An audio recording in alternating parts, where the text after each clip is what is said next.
Hey guys, welcome back to Hanging Out with Lori. I'm sure glad you're here today.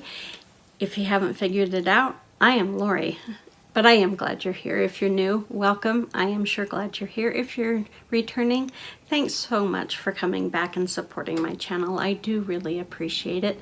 Today is an update in my Pan as Old as Time project pan. This is being hosted by the Pantastic Ladies Facebook group. It was created by Amanda and Jessica. I will have the Pantastic Ladies Facebook group linked down below, as well as the links to Amanda and Jessica and all of those who are participating in this project. Now, this project is a year-long project. It is where we pan our oldest palette that we have, whether it's an eyeshadow palette, face palette, cheek palette. It's where we're panning our oldest palette. Now this year I am panning my e.l.f. Mad for Matte palette. In fact, this is the first year I have ever panned a palette. So yeah, if I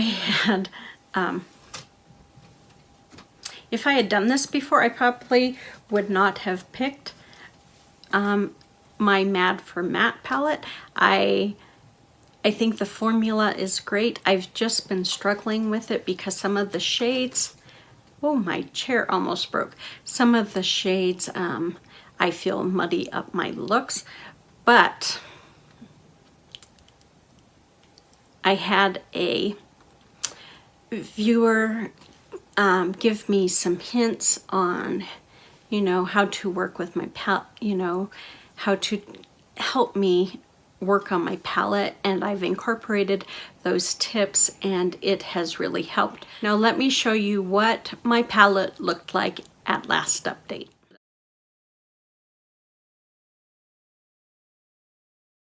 I have to hold my palette upside down to show you guys, but this is what my palette looks like now.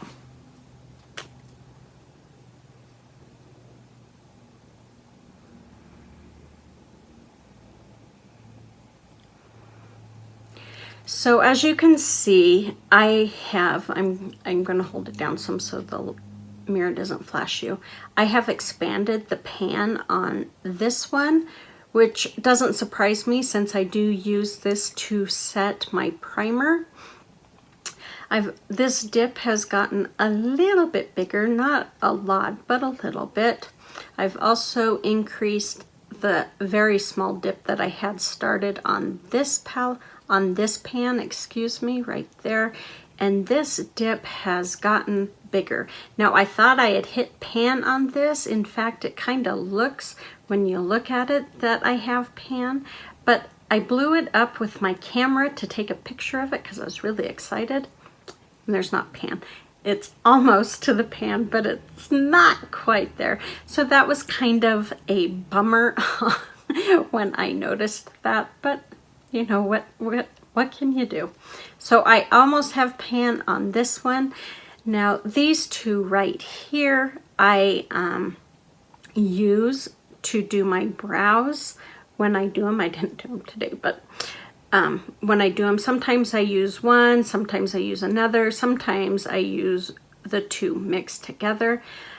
I have tried this one with my brows, and that one doesn't work. So these two work best.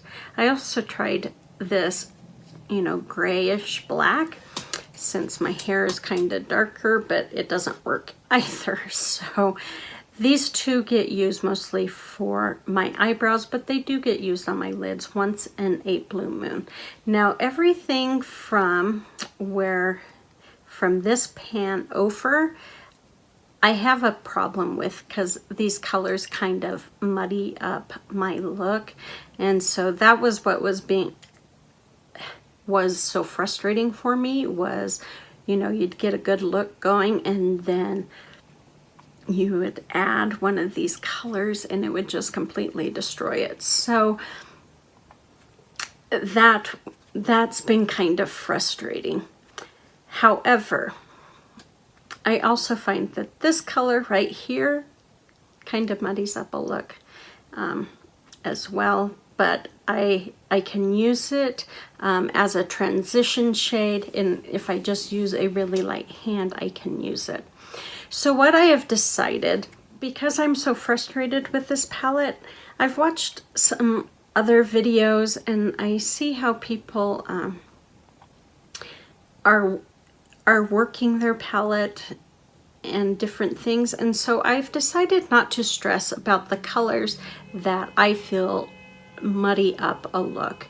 I was thinking I had to finish every single inch of a palette, and I was really frustrated because I didn't know how I was going to do that with these last 5 because they frustrate the heck out of me.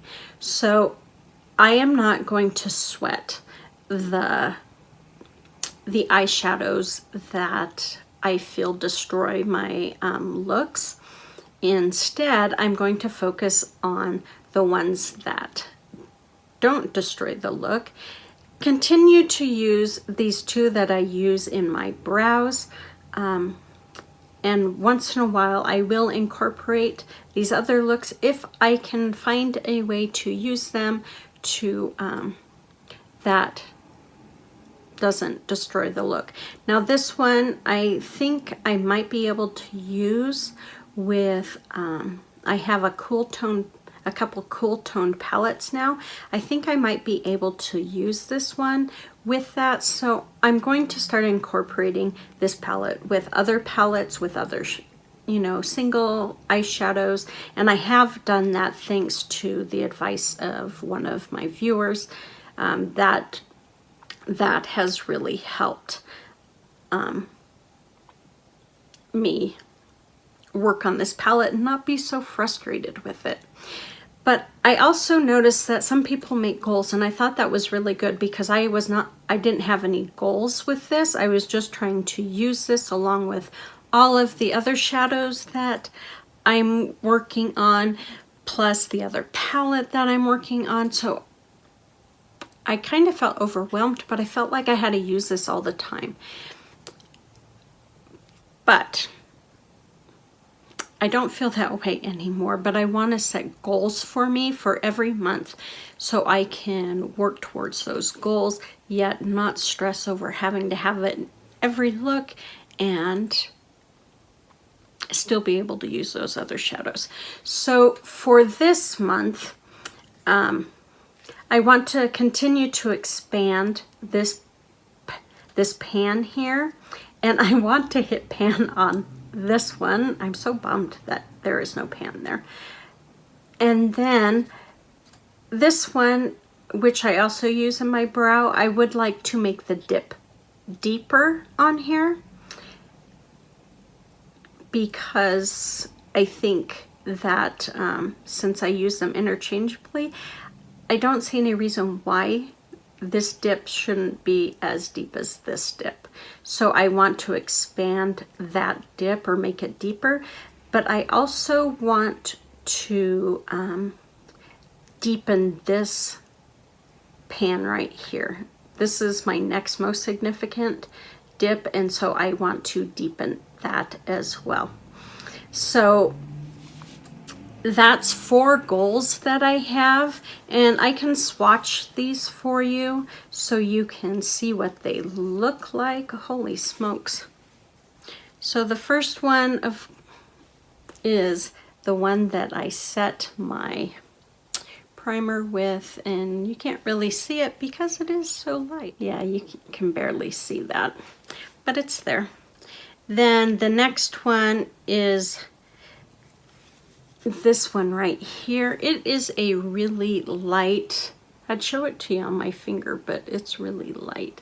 It's kind of got a pinkish brown tone to it. I think it's very pretty. I think it's a gorgeous transition shade. Oh, I better go with this. Then this is one that I use in my brows, and that is what it looks like. I do use it on my lids once in a while, but not as often. And then the last one is the other one I use in my brows, and it's more of a chocolatey brown. I consider this kind of taupey, but this one's more of a chocolatey brown, I think. So those are the 4 that I will be working on or having that I have goals on. That is it for my Pan as Old as Time update. I think this is my third update. Yeah, February, March, April. Yeah, so this is my third update. With the changes that I've made and the decisions that I've made, I am liking my palette that I am panning more than I was the last 2 months. I appreciate Make Up Your Mind. I will have her channel linked down below so you can go check her out, but I appreciate her feedback to me on the palette and her helping me kind of get comfortable with it so I can continue working on it and not quit, because I was kind of at that point. So I do appreciate her feedback, and that is all I have for you guys today. I hope you enjoyed this video. If you did, please give me a thumbs up. That would mean the world to me. I do appreciate all of you who swing by and watch my videos and show support to me. It really does mean the world. You guys take care, be safe out there, and I will see you on the next one.